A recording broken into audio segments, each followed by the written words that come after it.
भक्तों, ओम नमः शिवाय। श्री शिवाय नमस्तुभ्यम। जय श्री महाकाल। जी हाँ भक्तों, क्या आपके भी घर में कोई ऐसा व्यक्ति है जो बहुत ज़्यादा नशा करता है? उसके नशे से आप लोग बहुत ज़्यादा परेशान हैं कि आखिरकार ये जो व्यक्ति है इतना ज़्यादा नशा करता क्यों है? आपने बहुत ज़्यादा समझाया उसको कि नशा करना बुरी बात है, लेकिन वो जो नशा है ना, वो उससे छूटता ही नहीं है। बहुत ज़्यादा परेशान रहते हैं आप लोग कि आखिरकार वो जो व्यक्ति है नशा करना क्यों नहीं छोड़ता। बहुत कोशिश कर ली कि नशा छुड़वाने की, लेकिन फिर भी वो जो व्यक्ति है ना, नशा कर ही जा रहा है। और आपके मन में टेंशन दिन प्रतिदिन बढ़ती ही जा रही है कि आखिरकार ये जो व्यक्ति है इतना ज़्यादा नशा करता क्यों है। तो आपको परेशान होने की बिल्कुल भी आवश्यकता नहीं है, क्योंकि आज जो मैं आपको उपाय बताने वाला हूँ, अगर आपने इसको अच्छे तरीके से कर लिया और अच्छे तरीके से सुन लिया ना, तो अवश्य रूप से सारी इच्छा, सारी मनोकामना जो है वो पूरी होगी ही होगी। और आपके घर का जो कोई भी व्यक्ति है ना, वो नशा करना छोड़ेगा ही छोड़ेगा। क्या करना है, कैसे करना है, पूरा आपको बताने वाला हूँ और अच्छे तरीके से आपको समझाने वाला हूँ। तो बस एक एक उपाय ध्यान से सुन के अच्छे से करिएगा ज़रूर। और अगर आपने अच्छे से किया तो उस व्यक्ति का सारा नशा चकनाचूर होगा ही होगा।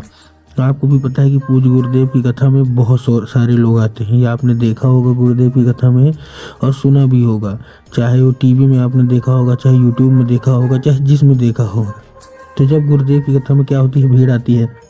तो आज से 4 से 5 महीना पहले की बात है, गुरुदेव की कथा में भीड़ आई। और जब गुरुदेव की कथा में भीड़ आई तो वहाँ ज़्यादातर जो भक्त थे उन्होंने क्या किया, पत्र के द्वारा अपनी इच्छा और पत्र के द्वारा अपनी मनोकामना जो थी वो गुरुदेव तक पहुँचाई। अब जब गुरुदेव के पास पत्र पहुँचा और गुरुदेव ने पत्र पढ़ा, तो वहाँ गुरुदेव ने देखा कि ज़्यादातर जो भक्त हैं उनकी क्या है, केवल और केवल एक ही इच्छा और एक ही मनोकामना है। क्या कि गुरुदेव, हमारा जो घर का एक व्यक्ति है वो बहुत ज़्यादा नशा करता है, उसके नशे से हम लोग बहुत ज़्यादा परेशान हैं कि आखिरकार ये जो व्यक्ति है इतना ज़्यादा नशा करता क्यों है। हमने बहुत ज़्यादा कोशिश की उसके नशे को छुड़वाने की, हटवाने की, कि नशा छूटे, लेकिन फिर भी उसका जो नशा है ना वो छूटने का नाम ही नहीं ले रहा। क्या कुछ नहीं किया उसको नशा हटवाने के लिए। बहुत ज़्यादा डॉक्टर को दिखाया, बहुत ज़्यादा दवाइयाँ करवा ली, बहुत ज़्यादा पैसे भी खर्च कर लिए, लेकिन फिर भी नशा जो है वो नहीं छूट रहा। गुरुदेव कृपया करके कोई उपाय बता दें ताकि उस व्यक्ति का सारा जो नशा है ना वो अवश्य रूप से समाप्त हो ही हो।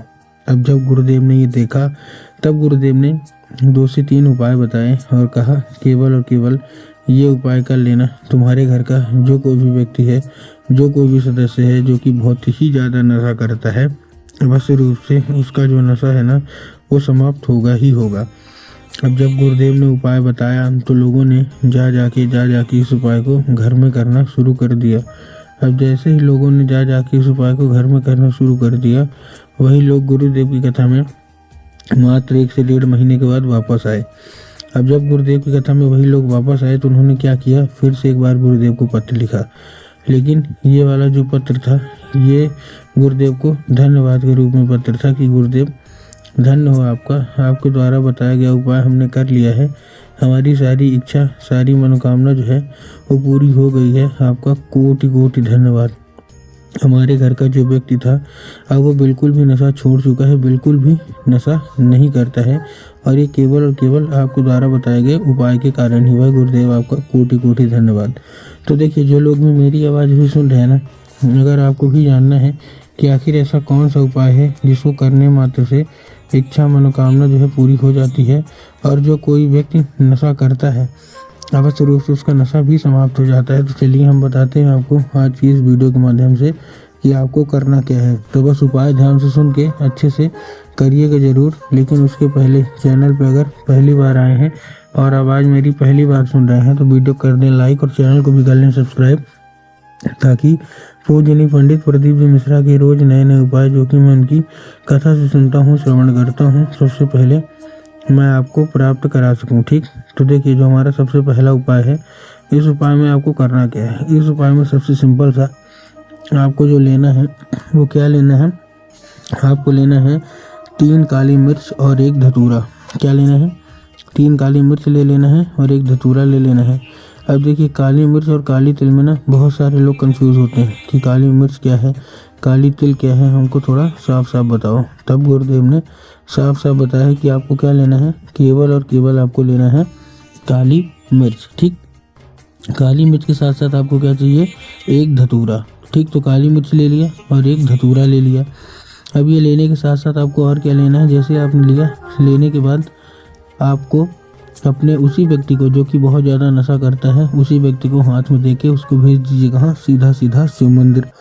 अब जैसे ही वो व्यक्ति शिव मंदिर पहुँचेगा, उसको बोलिएगा कि दक्षिण दिशा में खड़ा हो जाए और उत्तर की ओर अपना चेहरा कर ले। अब देखिए दक्षिण और उत्तर में भी ना बहुत सारे लोग कंफ्यूज होते हैं कि दक्षिण क्या है, उत्तर क्या है, हमको थोड़ा साफ साफ बताओ।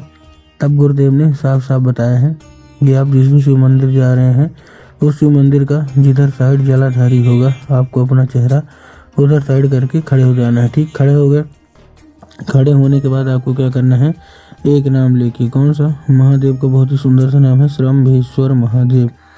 तो आपको करना क्या है, आपको श्रम्भेश्वर महादेव का नाम लेके और उन्हीं का स्मरण करके आपको चुपचाप क्या कर देना है, अर्पित कर देना है बस।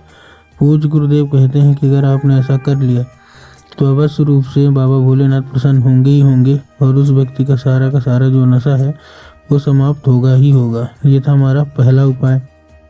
अब हम चलते हैं अपने दूसरे उपाय की ओर। अब देखिए जो हमारा दूसरा उपाय है, दूसरे उपाय में आपको करना क्या है, दूसरे उपाय में आपको जो सबसे पहले लेना है वो क्या लेना है, जितनी भी महिलाएं हैं जिनका पति नशा करता है, जिनका बेटा नशा करता है, जिनका भाई भतीजा भांजा या कोई भी नशा करता है, आपको क्या लेना है, आपको लेना है केवल और केवल 1 लोटा जल, उसमें 2 से 3 बूंद गंगा जल, और 2 से 3 बूंद गंगा जल के साथ साथ आपको और क्या चाहिए, आपको चाहिए 3 बेलपत्र। तो 1 लोटा जल, 3 बेलपत्र और 2 बूंद गंगा जल। अब देखिए सबसे पहले जो 1 लोटा जल लेंगे ना, उसमें ध्यान रखना है कि जो 1 लोटा जल है वो तांबे के लोटे में जल होना चाहिए। किसमें होना चाहिए, तांबे के लोटे में जल होना चाहिए। बहुत सारे लोग स्टील के लोटे में ले लेते हैं, जो कि गलत है।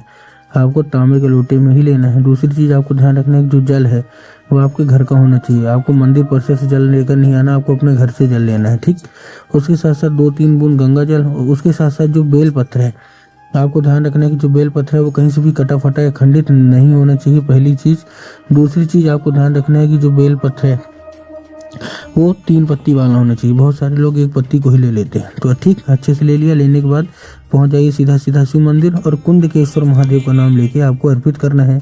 जैसे ही आप अर्पित करेंगे उसको औषधि के रूप में मांगिए। जब वो जल जलाधारी से नीचे गिरेगा तो आपको किसी दूसरे पात्र में भर के उसको ले आना है घर और उसी व्यक्ति को पिला देना है। पूज्य गुरुदेव कहते हैं 1 से 1.5 महीना पिलाइए वो औषधि, अवश्य रूप से उसका नशा समाप्त होगा ही होगा।